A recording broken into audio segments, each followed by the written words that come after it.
Bienvenido a tu programa Testigos de la Fe. Tomadla, porque yo escojo todo lo que vos queréis. Tomadla, porque yo escojo todo lo que vos queréis.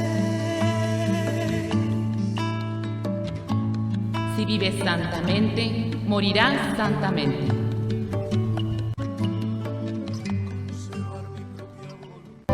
Muy buenas tardes a cada una de las personas que nos van a estar acompañando en este programa Testigos de la Fe. Sí.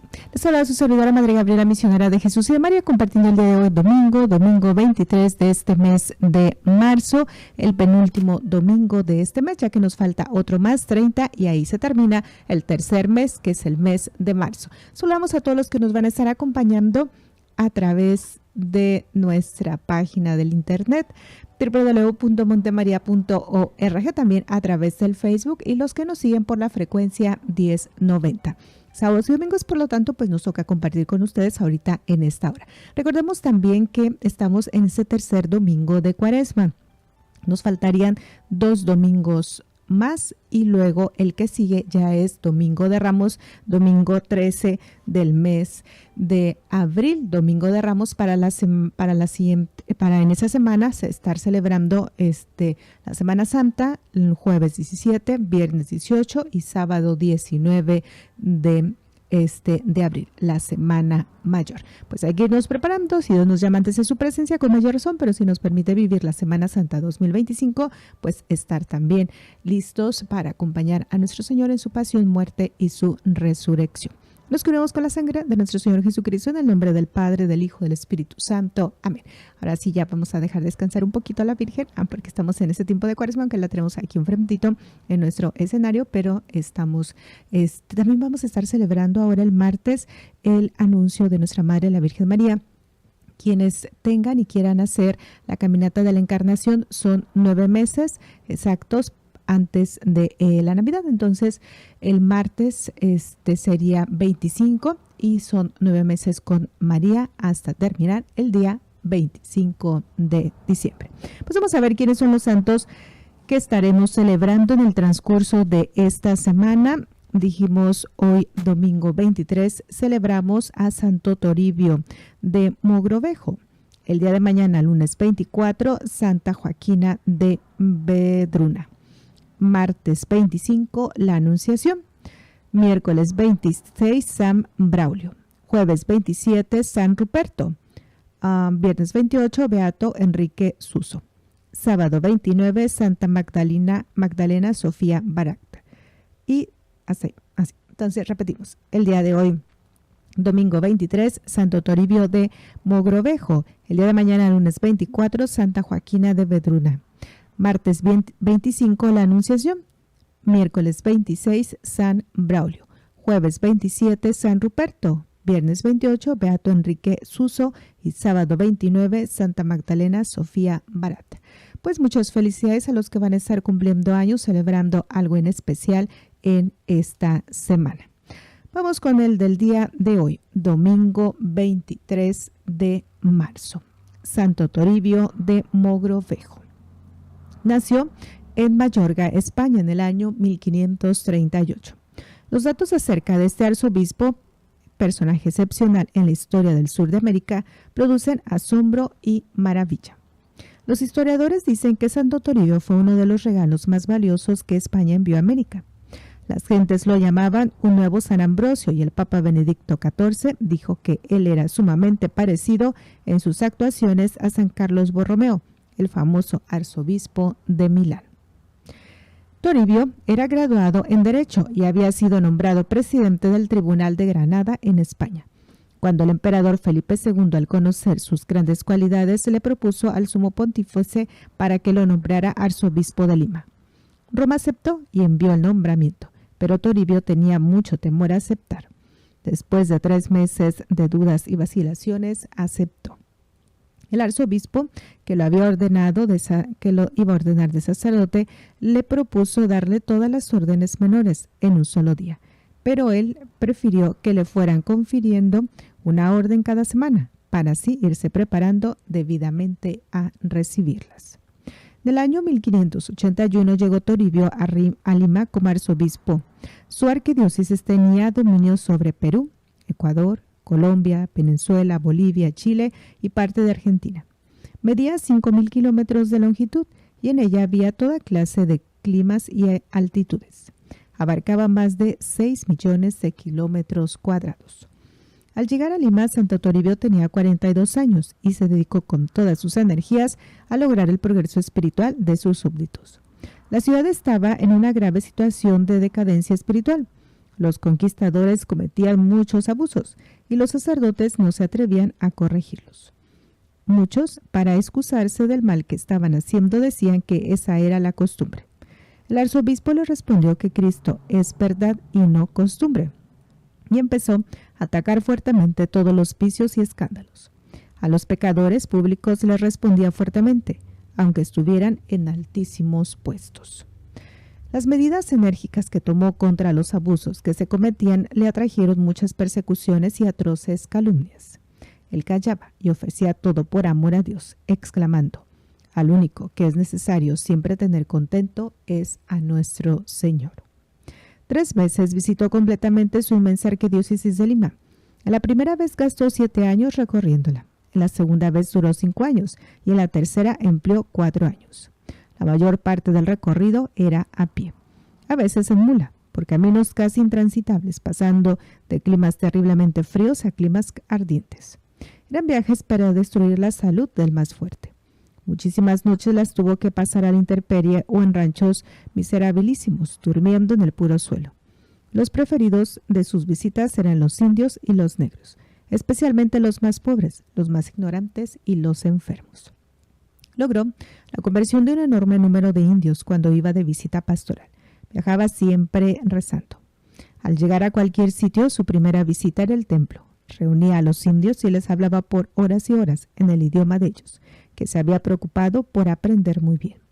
Aunque la mayor parte de los sitios que visitaba no había ni siquiera las más elementales comodidades, en cada pueblo se quedaba varios días instruyendo a los nativos, bautizando y confirmando. Celebraba la misa con gran fervor y varias veces vinieron los acompañantes que mientras rezaba se les llenaba el rostro de resplandores. Santo Toribio recorrió unos 40.000 kilómetros visitando y ayudando a sus fieles.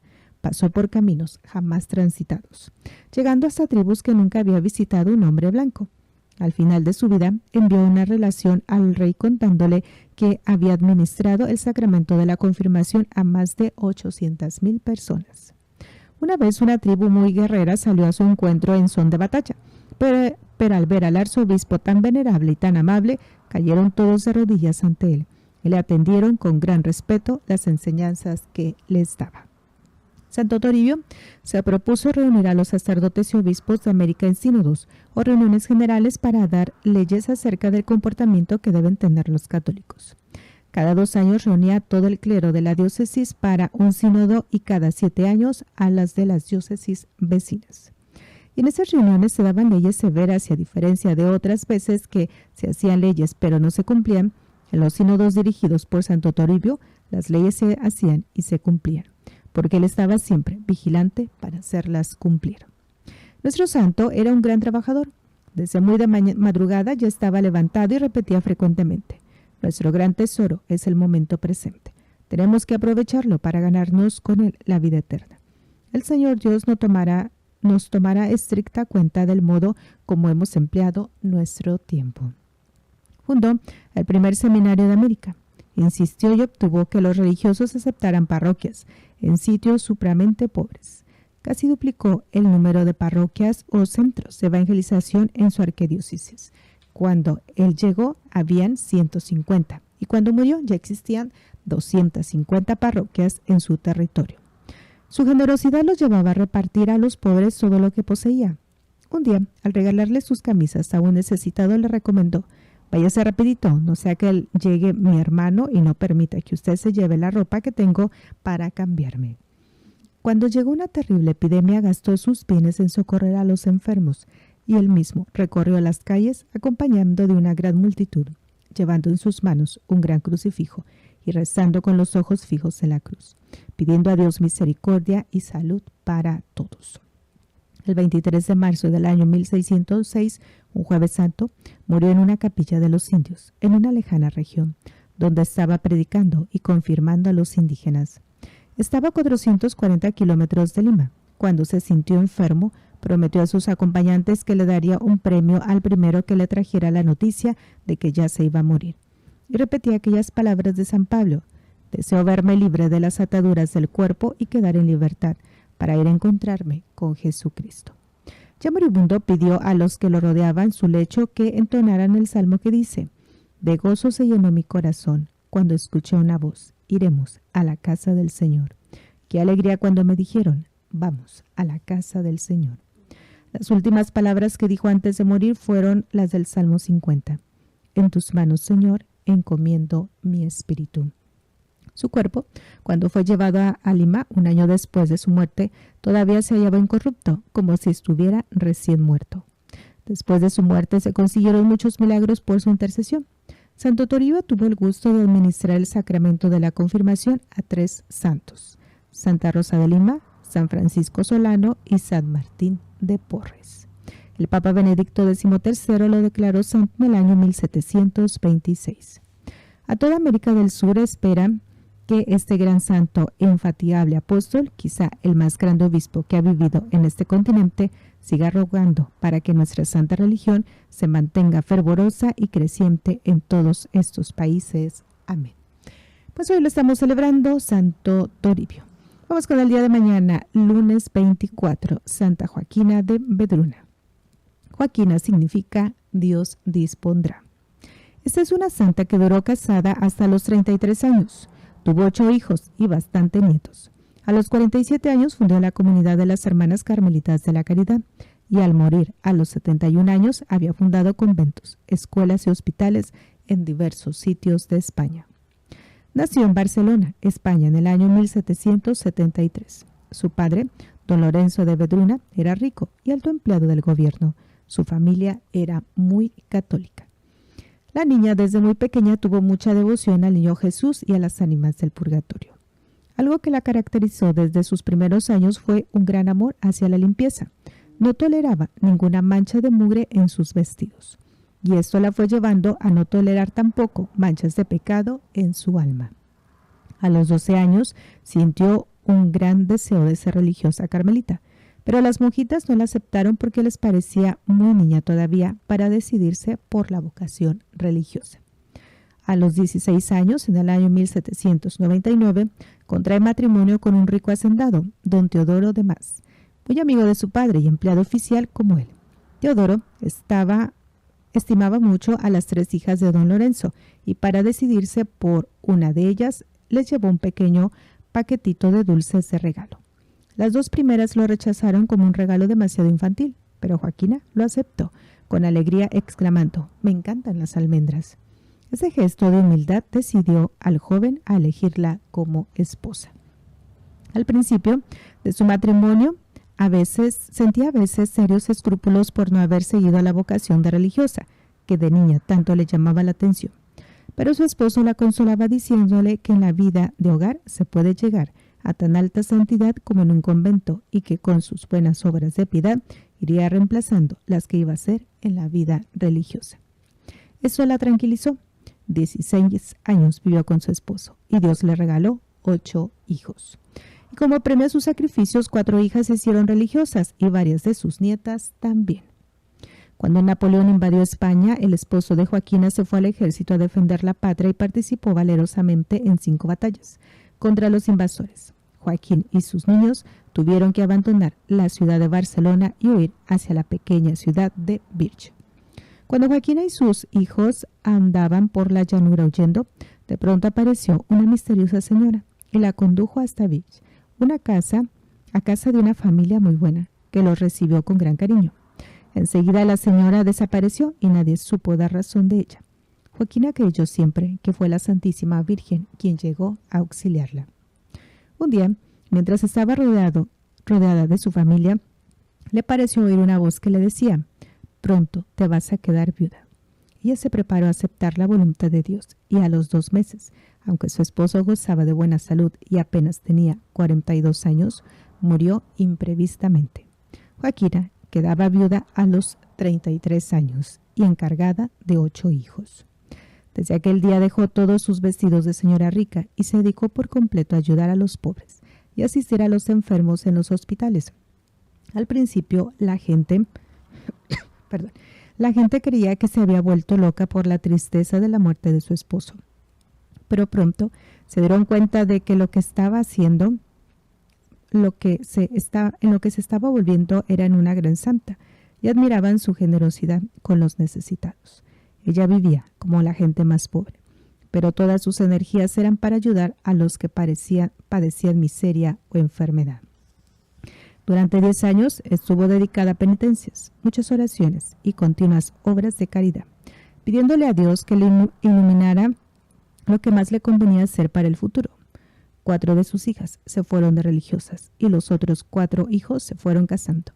Y al final ella quedó libre de toda responsabilidad hogareña. Ahora iba a poder realizar su gran deseo de cuando era niña, ser religiosa. Se encontró providencialmente con un sacerdote muy santo, el padre Esteban, capuchino, el cual le dijo que Dios le tenía destinada para fundar una comunidad de religiosas dedicada a la vida activa de apostolado. El sabio padre Esteban redacta las constituciones de la nueva comunidad y en el año 1826, ante el señor obispo de Vich, que las apoyaba totalmente, empieza con 8 jóvenes su nueva comunidad, a la cual le pone el nombre de Carmelitas de la Caridad. Pronto ya las religiosas son 13 y más tarde 100. Su comunidad, como un granito de mostaza, empieza siendo muy pequeña y llega a ser un gran árbol lleno de buenos frutos. Ella va fundando casas religiosas por toda la provincia. Testigos de la fe, estamos compartiendo la vida de esta santa que es, déjenme acuerdo, Santa Joaquina de Vedruna. Continuamos con ella. Dice así. Sí. Tuvo Santa Joaquina la dicha de encontrarse también con el gran apóstol San Antonio María Claret, cuyos consejos le fueron de gran provecho para el progreso de su nueva congregación. Vino luego la guerra civil llamada Guerra Carlista, y nuestra santa, perseguida por los izquierdistas, tuvo que huir a Francia, donde estuvo desterrada por 3 años. Allí recibió la ayuda muy oportuna de un joven misterioso que ella creyó siempre haber sido San Miguel Arcángel. Y Dios le preparó en esas tierras una familia española que la trató con verdadera caridad. Al volver a España, quizá como fruto de los sufrimientos padecidos y de tantas oraciones, empezó a crecer admirablemente su comunidad y las casas se fueron multiplicando con verdadera bendición de Dios. En el año 1850 empezó la santa a sentir los primeros síntomas de la parálisis que la iban a inmovilizar por completo. Aconsejada por el vicario episcopal, renunció a todos sus cargos y se dedicó a vivir humildemente como una religiosa sin puesto alguno. Aunque conservaba plenamente sus cualidades mentales, sin embargo dejó a otras personas que dirigieran la congregación. Dios le suscitó un nuevo y santo director para su comunidad, el padre Bernardo Sala, benedictino, quien se propuso dirigir a las religiosas según el espíritu de la santa fundadora. Durante 4 años la parálisis se fue extendiendo y la fue inmovilizando por completo hasta quitarle también el habla. Vino luego una epidemia de cólera, la cual acabó con su vida, y el 28 de agosto del año 1854 pasó santamente a la eternidad. Antes había tenido el gusto de ver aprobada su comunidad religiosa por la Santa Iglesia del año 1850, y desde entonces ha venido ayudando de manera prodigiosa a sus religiosas que se han extendido por muchos países. La comunidad de Carmelitas de la Caridad tienen ahora 290 casas en el mundo, con 2.724 religiosas.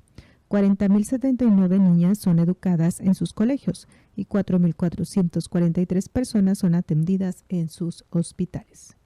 Fue declarada santa por el Papa Juan XXIII en el año 1959, siendo ella la primera persona que canonizó este pontífice. Santa Joaquina, sin hacer milagros en vida y siendo una sencilla madre de familia, esposa afectuosa y una mujer que tuvo que sufrir mucho en la tierra y que dedicó sus grandes energías en ayudar a los necesitados, sea para nosotros un modelo para imitar y una poderosa protección que ruegue por nuestra santificación y salvación. Que Dios nos mande muchas santas como esta, muchas Joaquinas más. Amén. Pues lo estaremos celebrando el día de mañana 24. Vamos con el martes 25, la anunciación del ángel a la Virgen María. El Evangelio de San Lucas narra lo siguiente en su primer capítulo. Fue enviado por Dios el ángel Gabriel a una ciudad de Galilea, llamada Nazaret, a una virgen comprometida en matrimonio con un hombre llamado José. El nombre de la virgen era María. La palabra ángel significa un mensajero de Dios. Gabriel, el que trae buenas noticias de parte de Dios. Una virgen en la Santa Biblia es una mujer muy pura que no ha cometido impurezas. En el mundo hay muchas mujeres vírgenes, pero una es más pura y más santa que las demás, y la llamamos Virgen María. Es la madre de Jesús. Unos meses antes de comprometida en matrimonio unos meses antes de casarse, los novios firmaban un compromiso de matrimonio para que el esposo pudiera dedicarse tranquilamente a preparar todo lo necesario para su próximo hogar, sin peligro de que después la prometida ya no se casara con él. Ojalá leamos lo que en el día 19 de marzo se dice acerca de este hombre tan santo y tan importante, un hombre llamado José. Y el nombre de la Virgen era María. En Israel es muy estimado el nombre de María. Así se llama la hermana de Moisés. En tiempos de Jesús, este nombre era tan popular que las 3 mujeres que estuvieron presentes en el Calvario, todas tenían el nombre de María, las 3 Marías. María es un nombre que significa señora o princesa, pero varios autores dicen que en Egipto el nombre de María proviene de 2 palabras, Mar, la hija preferida, Ia, abreviatura de Yahvé, Dios, por lo cual el nombre de María significa la hija preferida de Dios. Y en verdad que sí corresponde muy bien este significado a lo que realmente ha llegado a ser la madre de Jesús, la hija que más quiere Dios. Y llegando el ángel a donde ella estaba, le dijo: Salve María, llena de gracia, el Señor es contigo. Salve, en hebreo, shalom, halai, o sea, yo te saludo, te felicito, alégrate. Cada vez que rezamos el Ave María, saludamos a la Virgen con el mismo saludo con que la saludó el ángel en el día más feliz de su vida, en el día de la Anunciación, cuando ella empezó a ser la Madre de Dios. Podemos decir que no hemos saludado al presidente o al Papa, pero sí hemos saludado muchas veces a la Virgen Santa, con el saludo que ella más le agrada, el que compuso el mismo Dios en persona. Llena de gracia. O sea, la mujer que más gracia o favores ha recibido de Dios. Llena de gracia quiere decir la más simpática para Dios.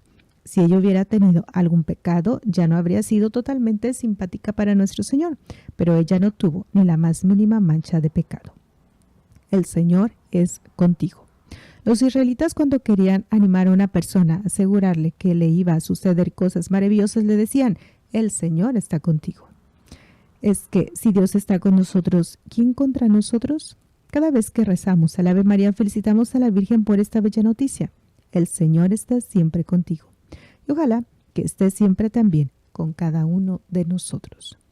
Ella se asustó, pero el ángel le dijo: no temas, María, has hallado gracia delante de Dios. No temas.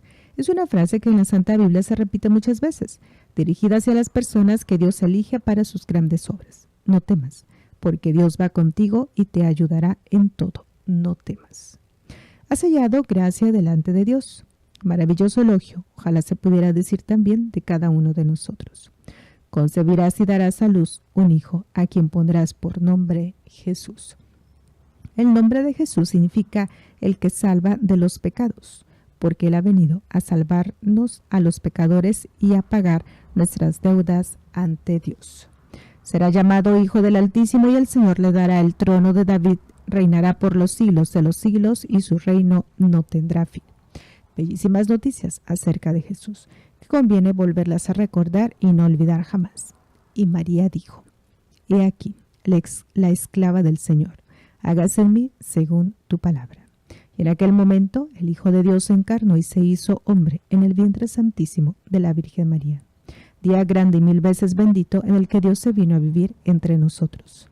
De hoy en 9 meses será Navidad, el día del nacimiento de Jesús. Gracias, Señor, por haber venido a hacerte hombre y a salvarnos. Amén. Pues vamos a estarla celebrando el día de la Anunciación, misa de precepto, solemnidad, y va a ser este próximo martes 25 de marzo. Seguimos compartiendo, vamos solamente, el domingo, lunes y martes. Vamos con el día miércoles, los demás están cortitos. Miércoles 26 de marzo, San Braulio. Braulio significa espada de fuego. Fue discípulo y amigo del gran sabio San Isidro de Sevilla, al cual le ayudó mucho en la corrección y edición de sus libros. Al morir su hermano Juan, que era obispo de Zaragoza, el clero y los fieles lo eligieron para que lo reemplazara. Como obispo, se preocupó mucho por tratar de que el pueblo se instruyera más en la religión y por extirpar y acabar con los errores y herejías que se habían propagado, especialmente el arrianismo, una doctrina hereje que negaba que Jesucristo sea verdadero Dios. Tan grande era la elocuencia de San Braulio y su capacidad para convencer a quienes le escuchaban sus sermones que la gente decía: parece que cuando está hablando es el mismo Espíritu Santo el que le va diciendo lo que tiene que decir. Los obispos de España le encargaron de las relaciones episcopales con el Papa de Roma. En la catedral y en el famosísimo santuario de Nuestra Señora de Pilares, Zaragoza, pasaban varias horas cada día rezando con especial fervor. Aborrecía todo lo que fuera lujo y vanidad. Sus vestidos eran siempre pobres y su comida como la de un obrero de clase baja. Todas las limosnas que le llegaban las destinaba para ayudar a los pobres y se dedicaba con mucho esmero a enseñar a los ignorantes. Las gentes decían que era difícil encontrar en el país uno que fuera más sabio que él. Y en sus cartas se notaba que había leído muchos autores famosos. Había estudiado muy profundamente la Sagrada Biblia, y su estilo es elegante y lleno de bondad y de amabilidad. Se firmaba Braulio, siervo inútil de los santos de Dios. Los últimos años tuvo que sufrir mucho por la falta de la vista, algo que para él, que era tan gran lector, era un verdadero martirio. Pero aprovechaba su ceguera para dedicarse a rezar y meditar. Tuvo como alumno a otro gran santo, San Eusebio, obispo. Poco antes de morir, le pareció escuchar aquellas palabras de Jesús: ven, siervo bueno y fiel, has sido fiel en lo poco, te pondré sobre lo mucho. Entra en el gozo de tu Señor. Y respondió entusiasmado: voy pronto, Señor, ya estoy listo.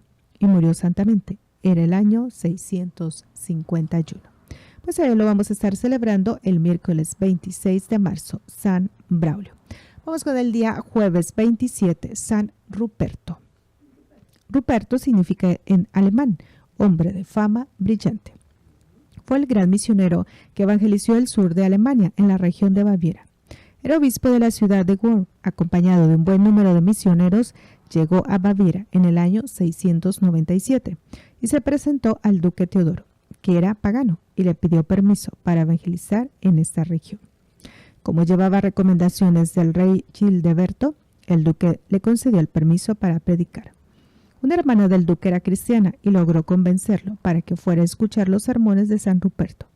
Y tanto le agradaron que al poco tiempo se hizo cristiano, y junto con un gran número de empleados de su palacio y de su gobierno se hizo bautizar.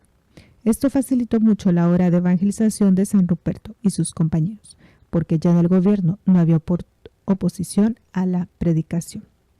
El pueblo de Baviera demostró muy buenas disposiciones para aceptar el cristianismo, y pronto los templos paganos se fueron transformando en templos cristianos, y apoyados por las curaciones milagrosas que hacía, los sermones de San Ruperto lograron un gran número de conversiones. Junto con sus misioneros fue recorriendo las orillas del río Danubio, predicando y convirtiendo a miles de personas. Llegando a la ciudad de Yubabun, obtuvo del gobierno el permiso de reconstruirla y cambiarle de nombre. Le puso el nombre de Salzburgo, nombre que se ha hecho después mundialmente famoso porque en esa ciudad nació el célebre músico Mozart. En aquella ciudad construyó 8 edificios para obras religiosas y varios templos. Se fue a su tierra, Irlanda, y se trajo 12 nuevos misioneros y convenció a su hermana Santa Eretrundes a que fundara un convento de religiosas allí y ella y sus monjas contribuyeron mucho a propagar la religión por toda esa región. Los compañeros de San Ruperto eran tan fervorosos que 3 de ellos han sido declarados santos por la Iglesia Católica.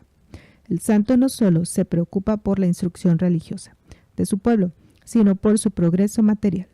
En los alrededores de Salzburgo había unas fuentes de agua salada y las hizo explotar técnicamente, obteniendo sal para todas las gentes de los alrededores. En Alemania, Austria e Irlanda se levantaron después numerosos templos en honor de este gran misionero y evangelizador, como agradecimiento por sus grandes obras. Señor, envíanos muchos santos misioneros que despierten la fe de nuestros pueblos y los hagan progresar material y espiritualmente. Amén. Él es San Ruperto, que lo estaremos celebrando el jueves 27 de marzo. Vamos con el día viernes 28, lo que alcancemos. Beato Enrique Suso. Fue un prodigio de santidad en un ambiente muy corrompido. Nació en el año 1296 en Suabia, Alemania. A los 15 años fue admitido como religioso en el convento de los padres dominicos en Constanza. Su apellido era Bomberg, pero como su padre era descuidado borrachín y en cambio la mamá era una santa, el joven tomó el apellido materno, que era Suso. En la comunidad encontró como profesor un místico muy famoso que influyó en él de manera muy inmensa. Era el padre Ectac, cuyos consejos seguían muchas personas con gran entusiasmo. Enrique decía: el padre Ectac demuestra tan gran sabiduría que parece como si Dios no le hubiera ocultado nada. Los datos que vamos a narrar enseguida están extraídos de la autobiografía del propio San Enrique Suso. Los primeros años el religioso no fue muy fervoroso, pero luego un día empezó a oír continuamente este mandato: renuncia a todo lo que no le ayude a conseguir la santidad. Y se repetía tan frecuentemente este mandato en su mente que se propuso empezar una vida espiritual verdaderamente seria. El demonio intentaba disuadirlo y desanimarlo con consideraciones de prudencia humana, haciéndole ver que esa conversión era demasiado rápida y que no sería capaz de perseverar en el bien. Él se dedicó a pedirle a Dios la sabiduría celestial y repetía las palabras del libro de la sabiduría: Señor, envíame la sabiduría que procede de tu trono. Tú sabes que soy muy joven, sin experiencia y de pocos años, pero si tú me mandas la sabiduría, podré perseverar. Y pedía al Espíritu Santo el don de consejo y la virtud de la prudencia, y así logró perseverar. En adelante, durante toda su vida será un administrador constante de la sabiduría eterna, y recomendará a sus discípulos el pedir mucho a Dios el don de la sabiduría, y les repetía las palabras del libro santo: sabiendo que no tendría la sabiduría si Dios no me la concedía, me dediqué a pedirle en oración y me fue concedida. Su amor a la Virgen María era inmenso y predicaba constantemente su devoción. Publicó el libro titulado La Sabiduría Eterna, el cual fue sumamente famoso y muy popular por varios siglos. Al principio de su conversión, Enrique creyó que debía dedicarse a muy fuertes mortificaciones, y así lo hizo. Sus ayunos, vigilias, azotes y demás penitencias llegaron a causar asombro y casi acaban con su vida. Pero según cuenta en su autobiografía, una iluminación del cielo le comunicó que, en vez de estas mortificaciones buscadas por él, debía más bien dedicarse a aceptar con buena voluntad los sufrimientos que Dios iba a permitir que le llegaran. Y fue entonces cuando empezó a llegarle penas tremendas. Los enemigos del alma trataban de atacarle de 1000 maneras. Le llegaban los pensamientos más impuros y las imaginaciones más indecentes, y una melancolía o sentimiento continuo de tristeza que trataba de desanimarlo en todo. Y luego, las tentaciones contra la fe, y como si no bastara todo esto, le llegó la convicción de que él estaba destinado a condenarse para siempre. Afortunadamente había tenido un buen profesor y se fue en busca del sabio padre Ectac, y le contó todo. El famoso místico me consoló y logró sacarme de aquel infierno del cual estaba viviendo, y volvió a su alma la paz. Una vez más se cumplía lo que dice el libro de los Proverbios: triunfarán los que saben pedir consejos. Pero ahora le iba a llegar un tercer momento. Una voz interior le dijo: hasta ahora has sufrido ataques venidos del interior. Ahora empezarán los ataques que llegan desde el exterior. y así sucedió. Pronto empezó a experimentar la ingratitud y la pérdida de los amigos y de buena fama. Sus paisanos se dividían en dos clases, los fervorosos y los relajados. Los fervorosos querían que se cumpliera exactamente los deberes de piedad. Entre ellos estaba Enrique Suso, su profesor y el gran predicador taulero. Pero los otros eran mayoría y empezaron a perseguir a Suso.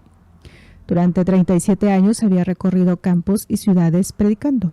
Había obtenido curaciones milagrosas. En pleno sermón vieron su rostro rodeado de resplandores, pero insistía muy fuertemente en que había que dedicarse con seriedad a la santidad. Y esto no le agradaba a los relajados, y entonces se valieron de la calumnia. Se valieron de un muchacho mentiroso para inventar que él había cometido sacrilegios. Logró comprobar que era inocente. Luego inventaron que Enrique había tratado de envenenar a una persona. Pronto se supo que eso era mentira. Lo acusaron de haber inventado un milagro, pero los mentirosos quedaron al descubierto. Fueron tantas las falsas acusaciones que tuvo que huir por un tiempo a Holanda. Allá lo acusaron de haber escrito herejías contra la fe. Logró probar que todo lo que había escrito estaba de acuerdo con nuestra santa religión. Luego le llegó otro sufrimiento. Su hermana, que era religiosa, perdió el fervor y se retiró de su comunidad. Enrique ofreció por ella una grave enfermedad que él tuvo que sufrir, y con ese sufrimiento logró que la prófuga volviera otra vez al convento, donde pasó santamente sus últimos años. Y hasta aquí vamos a dejarla, todavía nos faltaba, pero ya el tiempo se nos ha terminado. Continuamos en unos momentos más con la celebración de la Santa Misa, recordándoles este mensaje: Dios es amor y te ama. Solo me asusta una cosa, conservar mi propia voluntad. Ellos ya están con Dios. Luchemos como verdaderos testigos de la fe para alcanzar nuestra meta. Gracias por dar tu vida a Cristo. Dios es amor y te ama.